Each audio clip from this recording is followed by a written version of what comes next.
Well, that's wonderful. I lost my pen right when we were starting. Okay, it's here somewhere. Oh my God! I can lend you one. Hey, you can lend me one. If only. Oh, here we go. You can have a pick. Here we go. Well, thank you for joining us. This is the Appreciationist, and I'm Peter Hartman. And I'm joined here by my good friend Luke Cousino. Thank you so much for being on the show.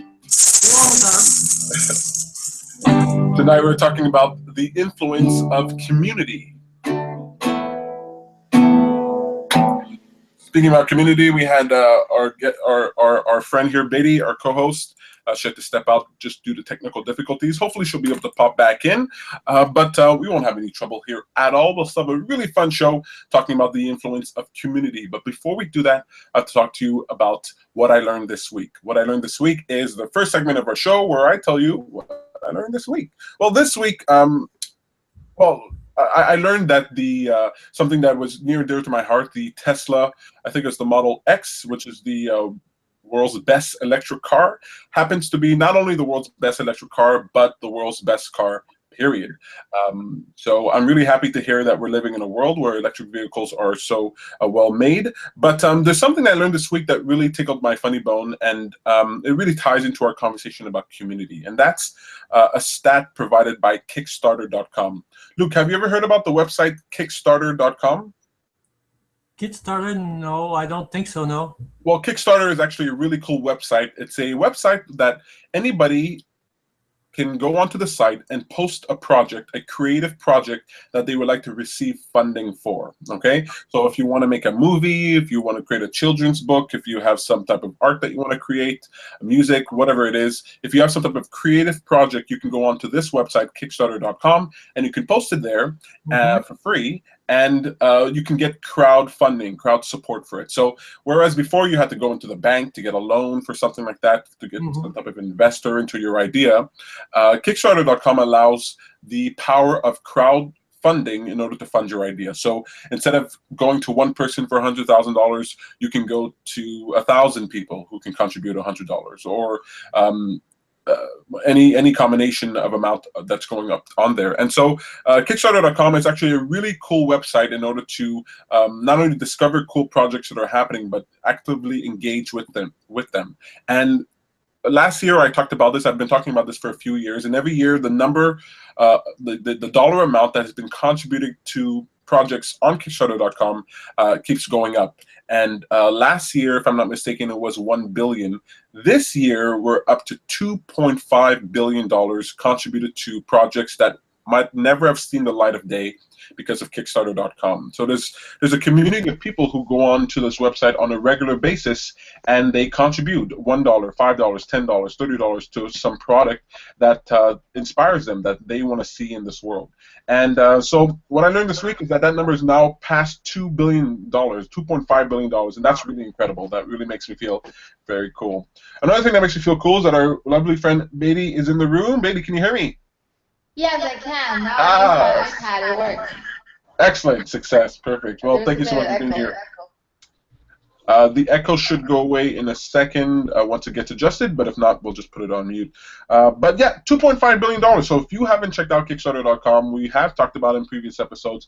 Go and check it out. I'll tell you a funny story. There was a guy on there. He wanted to make, so his creative project was a potato salad. Okay, it wasn't anything special. It was kind of a joke. And he put his project up there, and he wanted $35 to make good potato salad. Can you imagine this? Now, this is not at all representative of what the site is like. This is a guy goofing off.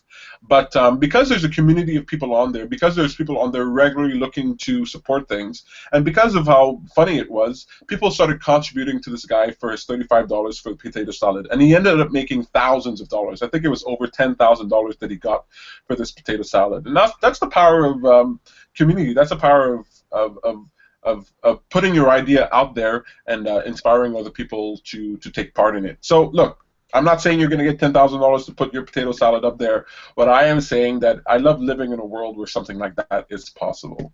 So that's what I learned this week. $2.5 billion for Kickstarter. I wonder how high it will go. But let's move on to the most important thing that we do during the show, which is called a moment of appreciation. That's where we look back at the past 7 days and we pick out something that we appreciated. It could be something good that happened that's easy to appreciate, or it could be something that wasn't so great, but that we can see the value in today. For example, I got a little more practice in on my guitar, and that's a lot of fun. But sometimes it's sweaty practice, and I get embarrassed and nervous. But it's still something that I can appreciate. This week I had a moment of appreciation where we completed our first workshop. So we have a new official workshop for the Law of Attraction to TLOA, and it was fun to actually put it into practice. And I got to see how useful it was with people. The people who came to the workshop, they really loved it, glowing recommendations and reviews about it. So I was really happy about it. And I finally this week finished the answer sheet, and I was able to put that online on our Patreon account at patreon.com/thelawofattraction. So I was really, really happy to do the work. It was a headache. It was kind of hard. It took a long time, but getting it done really felt good. And so that's something I definitely appreciate. We also had a really wonderful time testing out our new Law of Attraction cards. So it's a card game, non-game, not exactly sure. And we were able to test it out in the park. I think Beidi was there, and that was a lot of fun to get feedback from people on a project idea that we were working on for a little over a year now. So we got the prototypes done. We got to set out in the park under a beautiful sky, a wonderful sun, and we got to test this out. So that was a lot of fun for me. I also had a mini moment of appreciation when my friend here, Luke, broke out his what is it? What is it called? A rattle? As a rattle, I wasn't over. Yeah, a rattle. We were playing some music before the show is starting, waiting for Beidi to come here. So that was a lot of fun too. Anybody have a moment of appreciation they'd like to share? You are not obligated, but it is mandatory. No, I'm kidding, Beidi. Okay. Yeah. So this week I had another job interview because right now I'm temporary. I'm on contract. I only have 2 months mandate, so I'm still looking for something in the long term. And this place is close to where I live still. And the funny thing is, when I went into the receptionist area, I was waiting, and I saw there's stacks of cards, business cards of the major important people that works for the company, like the executives. And I saw this guy, he's the president, and he was the CEO of a previous company I worked for before. And I saw his name again. I was like, really? The same guy? And I was a little bit suspicious. I think it might be a common name. But then after a couple of minutes, I was in the office for the interview. We were like talking about my candidacy and stuff. And suddenly someone knocked on the door. And this guy popped in. That's the CEO of this company, and I was also the CEO of the company I previously worked for. So that was the same guy. And because I look at the cards, I really remember on top of my head his name now. So I just called his name out loud, and he was like, "Oh, really? You're here?" And we're like catching up, and we're excited to see each other. We haven't been seeing each other for like past 7 years. And yeah, he looks about the same. I don't know how he think of me, but he was really happy. He looks happy to see me, and he said, if you want a reference, you got it from me. Oh, that's really cool. That's really awesome. Yeah, that was cool. It's a small world we live in, you know. You never know. Yeah, the relationships you make and the connections you make, you never know how they're going to come back to you. Really cool. I like that. That's a really interesting story. I think it serves us well to remember things about people, to remember their names if we can, or just get lucky enough to see their name before you walk into the door. Yeah, right before, yeah. That's really cool. Well, thank you so much for sharing that, Beidi. I really appreciate that. Any other moments? I don't really have any moment of appreciation, but what I can think fast, since you like to talk a lot about technology and advances, I'd like to give a thankful thought to the technical advance in medicine that's permitting me to be alive today and having a kidney transplant. You know, it's my second kidney transplant that I had last year. I had the first one in December 87, which lasted 23 years. And then I had to go back in dialysis, and last year in February, I got my second transplant, and now it's been a year and a half, you know, and it's working very well, the kidney. But unfortunately, there's always the side effects of the different medication that I take, you know, that have caused problems. But it's a trade-off, and you have to live with it. And so that's my moment of appreciation for this week. Well, I think that's a great moment of appreciation. Appreciation for being alive, for being able to get a kidney. That's really, really awesome. Yeah, I am so on board with you. The advancements in medicine and technology.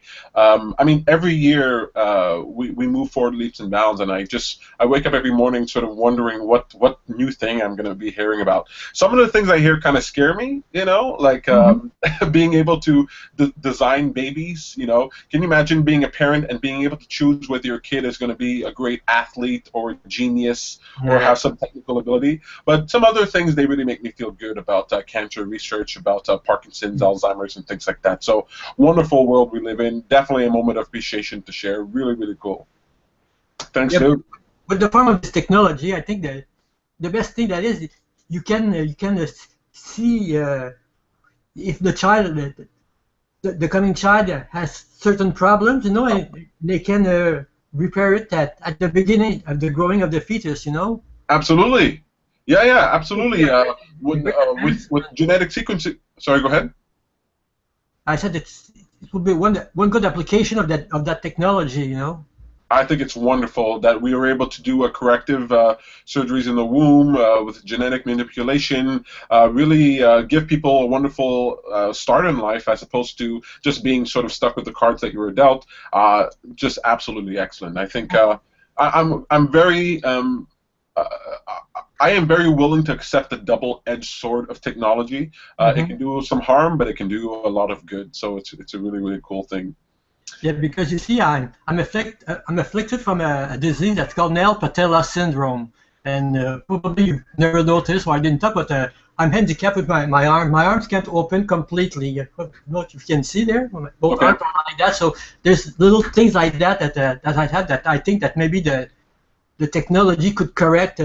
Maybe at the conception, like if I ever had a child and they detected the genome or whatever, that my kid has the disease, and they could do something to correct it or something like that, and so you wouldn't have to be handicapped like me or go through the things I went in my life and whatever, so. It's beautiful. The world we live in is a world where even the problems that we have inspire us and other people to create solutions for the next generation. And so that kind of ties into what I want to talk about with community, because it's really important.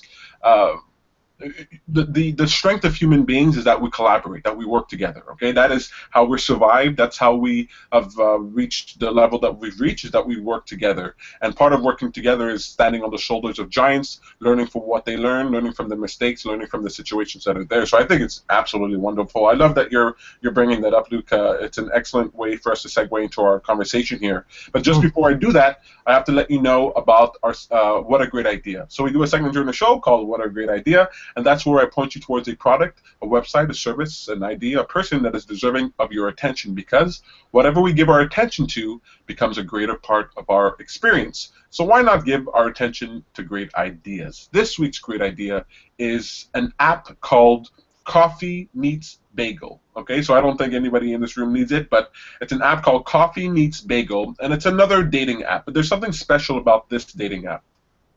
Now, what this does is that, unlike Tinder or other things where you just go in and you swipe looking at everybody's faces, Coffee Meets Bagel limits you. So you only have a certain number of people that you can see, people that match you. And you have a certain amount of time that you can interact with them. So you have about 24 hours for each batch of people. So you're not going in there, you're looking for quality over quantity, essentially. That's what's happening here. Then when you match with someone, it's up to the woman to contact you, and when she contacts you, you still have a limited time in order to make contact. So this app is really cool if you're not into the meat market, you're not looking into getting a lot of people and spamming other people, but you're interested in getting a quality pick and you really want to meet somebody. Coffee Meets Bagel really sort of helps simplify things, makes things a lot more it makes it a lot more likely that you're going to actually meet and interact with people. So Coffee Meets Bagel, free app. You can check it out on the App Store, iOS and Android, I'm sure. Coffee Meets Bagel, check that out. I love apps that allow people to connect and allow people to meet together. If you don't know, there is an app called Meetup.com. and I'm sorry, I just got a message here. But there is an app called Meetup.com. If you haven't heard about it, we hold our meetups, our gatherings on Meetup.com. But there is an app that you can download. You can message people directly. You can get notifications. I love all these tools that allow us to connect together and connect in communities. Tonight's topic is called the influence of community, and I right now I have it's a pretty simple question. You know, have you ever been involved? Have you ever benefited from being a part of a community, either by feeling connected, even by getting access to resources? Have you ever been a part of a community and that felt good, that you got something good out of? You know, have you ever been influenced by a community? And I can give you, but before I ask you that question, the question I really want to ask you right now is, why do you think that human beings form communities? I know it's a weird question, but why do you think human beings form communities? Okay, so you have ants, and I've never seen ants form little clubs together. I never see bees form little clubs together. Why do you think that human beings form communities at all? What is the benefit to that? I'm not looking for the right answer. I'm just looking for what you think. No, but I think that what you told about the ants and the bees, it is a community in itself, I think. Compared to maybe other insects or animals or things like that, you know. You're right. I can definitely see it that way. Ants, they group in sort of. I mean, their whole system is kind of a community. But what we do as human beings is that we have let's say we have cities, we have towns, but in those collectives, we break them down into communities of people who love playing frisbee, communities of people who like veganism, you know, these little groups of people who have these niche sort of interests. Why do you think we sort of glob together in these sort of particular forms? Well, because we want to meet people that has the same interests, or we can help each other out, you know, and things like that. Absolutely, right? One of the biggest benefits is that we can meet other people who are like us, right? Mm-hmm. Very good. Beidi, what do you think? Why do you think that communities are formed? Like, it seems to be a natural thing that human beings form communities. Why do you think we do that? Well, I was told that humans are social animals. So initially our ancestors, they lived together. There are ancient tribes or something. They rely on each other's difference. I mean, because everybody is different, they're different in, like, producing different things, I guess, and they're really relying on each other to provide to each other. So that's the beginning of it. And now, because we probably evolved, we have different concepts, different perspectives, and people who have a similar perspective on whatever topic there is. They are just trying to get together with those who are like-minded.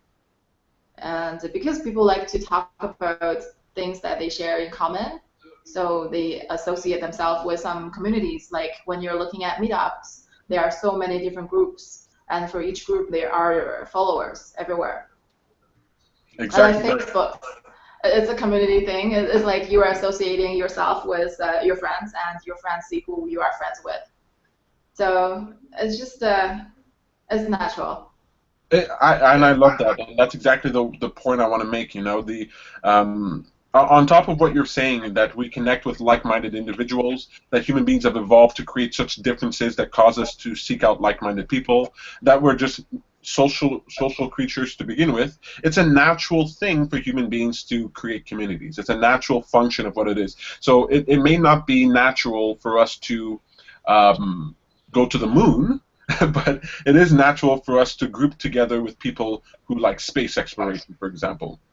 And so the reason I mentioned this is because in our journey for personal development, sometimes it can be sort of an isolated thing. You're thinking about yourself, but just remember that it is in our nature to connect to communities, to connect with other like-minded people. Now, anybody who knows me will find it funny that I'm saying that, because I'm the type of person, I like being by myself. I'm a community of one. You know, I like being alone, but I do, on an intellectual level, understand the value of connecting with communities. And the question I asked you earlier, like, what have you ever received from a community? What kind of benefit have you ever received from a community? I can talk from my experience. The first communities that I was a part of was in church. So we don't tend to think of church as communities, or maybe we do, but we don't think of church. But in church, it was a bunch of like-minded people. We were together, sort of focused on higher thoughts, higher visions, whatever you want to call it, on some type of God figure, and we were connected. We shared something together, and it felt really cool. I felt like I was a part of a family. In fact, in church, we called each other brother and sister. But have you ever been a part of a community that you felt that you got some benefit from? Now, it could be a community in person, or it can be an online community, right? There's a game that I play called League of Legends. I go online, I play with other people. That's a community of gamers, and I get something out of that as well. So it doesn't only have to be in person. It could be on Facebook. It could be anything like that. But have you ever benefited from a community? I have. 2 years ago, I guess, when I joined the Law of Attraction. And actually, I went to one of those infinity, ask questions and get answers. And at the time, it was a stage of my life where I had so many questions. I don't know why the life doesn't work out for me. I had a life that I didn't want, and then I was looking through website and looking for answers, and then I saw the Law of Attraction. I felt this is something that I could try. Maybe I'll believe it, maybe not, but I could go for the infinity. So that was the first time, actually mentioned during the session, that that was the first time I joined and wanting to belong to a community, because I personally at the time needed some help. Very good. Yeah, well, look, I definitely, I actually, you know, I don't remember how I meet most people, but I definitely remember that situation. It helps that I have it on tape, so I guess that I've seen the footage of it. But yeah, absolutely, that's what I want to do. I want to provide a community of people who are focused on identifying aspects of themselves that they can improve. That's absolutely true. But I've heard you say that you've connected with what was it? Did you go on vacation or hiking? What was it that you did with another group of people? It was Spacey. They are sports action and challenge yourself meetup group. They are hikers. And they're good hikers, and they're good organizers, because they are those entrepreneurs who want to organize activities not just in Montreal. So one time they booked a chalet in Mount Mégantic. I believe it was Mégantic. That weekend we went to Mégantic and offered. So we hiked 2 mountains, and we had a professional caterer chef in the group, also a good hiker, and I learned a lot about hiking in winter. It was the first time ever I hiked in winter, where on top of a mountain there are ice on the stone, so you have to have micro spikes on your shoes so that you don't slip. Well, isn't that another benefit with communities, right? Where, although we group together with like-minded people, there are enough variations and difference even within the community that you can learn things from, right? So there are things that I learn about personal development and personal empowerment that go beyond my own experience, and I know these things because I've connected with other people. Luke, have you ever been a part of or benefited from a community, whether it's online or offline? Have you ever felt like you were a part of something or a part of a group? Probably there. Well, I can think of my dialysis group a few years back, you know, because when I started dialysis, I was what it's called a peritoneal dialysis. But this is the dialysis that you do alone at home. But at a certain time, I had a problem, and they had to remove the tubing, and I had to go in hemodialysis. In hemodialysis, you have to go to the hospital and 3 times a week to do the dialysis. So you meet a lot of people, and then you start talking with people and what they do. And one time, I talked with a man who's a millionaire, you know, and blah blah blah, and he was talking about his company that he had bought, and he recommended it a little bit, you know. So since I dab a little bit in the stock market also, so I took a look at that, you know, and with other people also, and another benefit that I can tell also is that I'm pretty shy with people, you know, to approaching things like that. So it put me in an environment that I had to, well, you know, the nurse came and see you, so you have to interact more with people like that, and I started being a little bit more at ease with people, to go and talk to people and things like that, and because of that, and things like that. So I think it's another advantage of that. So. That's excellent. I love that. Well, that's really perfect. Yeah. Not only do you get access to resources and to information and knowledge, but if you're like me, if you're like Luke, and you are have difficulty with social interactions and things like that, finding a specific group to join is an excellent way, or connecting with a group that you has been made available to you is an excellent way to sort of break the ice, to get used to being around people. I'm a nerd, I'm a geek, and I spend my time in front of a computer. And yes, there are online communities that I interact with, but when I have to step out in real world and interact with people, I can get a little shy, I can get a little nervous. I know it's surprising how talkative I am, but that only came about because I allowed myself to engage with community and the things that you learn with people, right? See, engage with the community doesn't only teach you something about the relevant subject that you're engaged with, but it also teaches you how to be a more harmonious human being, right? Because like Beidi says, it is in our nature to be social. That is who we are. And the more we can allow ourselves to be social, in the right context, the more we expand and grow in such a way that you become someone that fits in the world around you. I know I grew up, whether I was in church or whatever it is, I never really felt like I fit in the world, but when I was in church, I felt like I fit in church, and when I started my group, I felt like I fit here. And sometimes, if you're ever looking for a place to belong, finding a community is actually a wonderful place to start. You know, we think about the places that we can go, we think about the jobs that we can have, but think about the people that you like to surround yourself with.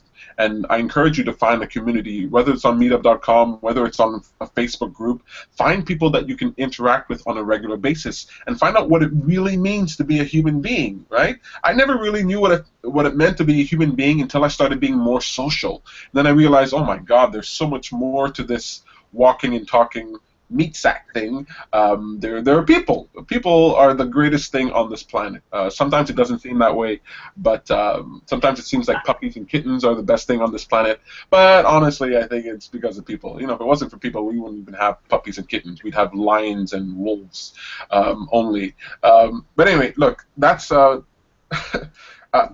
I love the conversation of community. Of course, I'd like to encourage you to join our community. But what I really want is to remind people that on the road to personal development and personal empowerment, connecting with other people will not only give you what you expect, but will give you the unexpected. It will give you the surprise, and it can be a fun thing. The communities that you belong to, all your experiences put together, would you give a thumbs up to connecting with other people, or would you give a thumbs down to it? Okay, thumbs up. Thumbs up. I think a nice thumbs up for that is cool. I guess I have to ask you when you're feeling good. You know, when you're feeling bad, and you're like, community sucks, destroy all communities. But I think it's really cool. I have so many interests in the world, and one way that I can explore those interests is connected with communities that also share those interests. You know, I can hardly find people to talk to about the law of attraction or about Hillary Clinton and Donald Trump, you know, politics. But when I find those communities and I connect with those, they're not tired of hearing me talk about it. When I find a technology community, they're not bored with me talking about the future of technology. But don't bring that technological talk to a vegan meetup group, because they're interested in animals. They're interested in other things. So find your community, find your core group. It's always a lot of fun. Look, is there anything else left to say on this subject? I'm sure there is, but anything we want to say? Yes. Please. I want to say that sometimes some people, you feel like you're alone, you feel like you're out of the place, and you feel probably depressed. Maybe the simple reason is you're not associating yourself with the right community. That could be a very simple solution. That is perfect, and what a great way for us to end this conversation. Luke, Beidi, you guys really were completely on point. We don't need Val or Samantha. Why do we even need them here? I mean, we can just like kick them out. Let's replace them. No, because they are in the same community with us, I so know. we need them.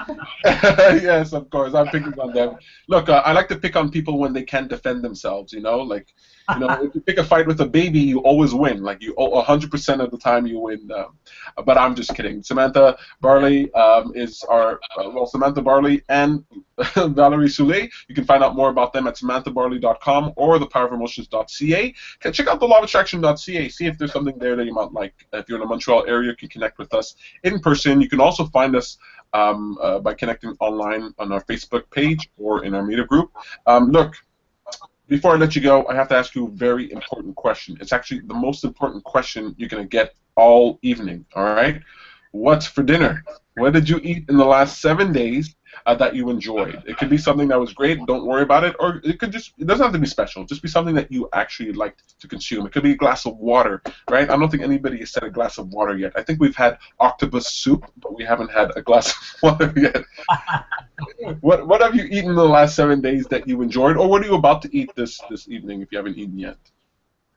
Well, last weekend I went for sushi, all-you-can-eat sushi, and it was West Island. Oh. And the lunch special, even on weekend, it was like $14 per person. That's pretty good. That's excellent. You remind me of something, just so you know, one way I want to entice people to join our community, every 2 weeks or so, maybe every month, but every 2 weeks or so, we're going to start having dinners, okay? So we're going to get together at a restaurant or someone's house. We're going to eat together, okay? Eat together, play games together, whatever it is, because I feel like we don't only need meetups where we are learning things, we need meetups where we can just socialize and bond with one another. So if you can save up a few dollars every 2 weeks or so, one of the first places I want to go to is actually sushi. I want to go to a sushi buffet. Sam said it might be a little pricey for people, but you know, I really want to. Go for lunch. Go for lunch. I don't know about downtown, but check out maybe what's that place close to Concordia? There are so many sushi places. Yeah, well, there is a place that Sam and I love. It's just that not everybody is free on a Thursday afternoon to go for lunch, so it might only be the lucky few, but we'll see.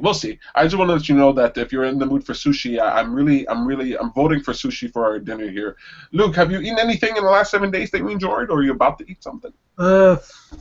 Not really, because you see, the problem is that I don't cook very much, so I mostly eat things that I buy at the store, things like that, or when my neighbor does some food for me, you know. But besides that, oh, don't worry about it. Do you snack at all? Do you eat any snacks?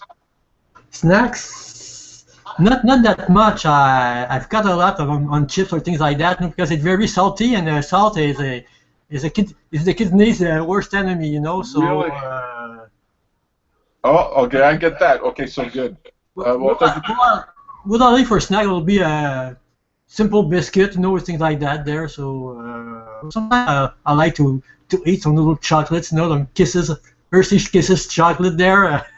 Absolutely. No, the Hershey's Kisses are good. That is definitely a good one. You remind me of my what's for dinner. I had, for the first time in years, I've had oatmeal cookies. And it reminded me of being a little kid. In school, we used to get a thing of milk and some oatmeal cookies.